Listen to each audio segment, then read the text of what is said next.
I'm going to show you the downward facing dog just broken down so that you can understand clearly what it is supposed to do. Downward facing dog is good for lengthening your hamstrings and your calves, strengthening your shoulders, strengthening your hands and your wrists. It's a little bit of an inversion so that your head is below your heart, which is a great way to bring lots of oxygenated blood to the brain. In all respects, downward facing dog is one of the most wonderful poses, and you'll find it if you do a lot of yoga, you do a lot of downward facing dog. And I'll just show you a couple of tips about this brilliant pose. I'm going to start out on all fours, placing my hands underneath my shoulders. Spread your fingers nice and wide. And one of the things that we kind of tend to do is we don't include the thumb in spreading the fingers. So spreading the thumb, turning the inner elbows pointing to the front. Start out by tucking the toes under. First of all, walking your hands forward and noticing that you can create lots of length in your spine. So this is your puppy pose, keeping the hips above the knees, lengthen the arms out in front of you and lengthen the spine, just to feel that length. And then walking the hands back and getting ready for your downward facing dog.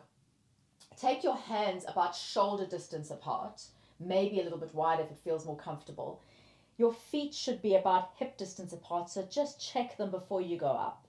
Start out by just hovering the knees up and above the ground. And as you start to lift your hips up, you want to keep your knees bent. So moving yourself back, keeping the knees bent, and then you can start to lengthen the spine. And maybe you want to adjust your feet and your hands to be a good distance apart so that you can create the length through the spine.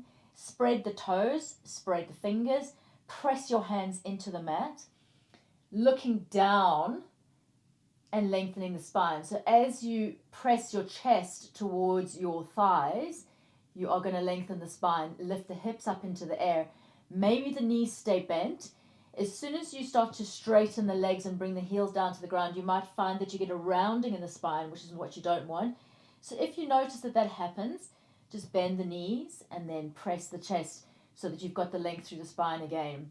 You want to try and bring your elbows towards each other, so that helps to rotate your shoulders outwards. And you're just going to keep lifting and lengthening through the spine, bringing the tailbone up towards the sky, making a nice V shape, drawing the navel in towards the spine.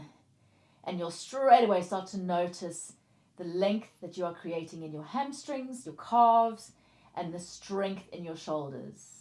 And then from here, you might just go into moving into a plank position straight from your downward facing dog.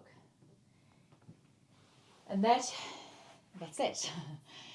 If you just practice that downward facing dog and practice focusing on the length in your spine rather than getting the legs straight, it's really going to make a big difference. So thank you for listening, and I'll see you in the next session.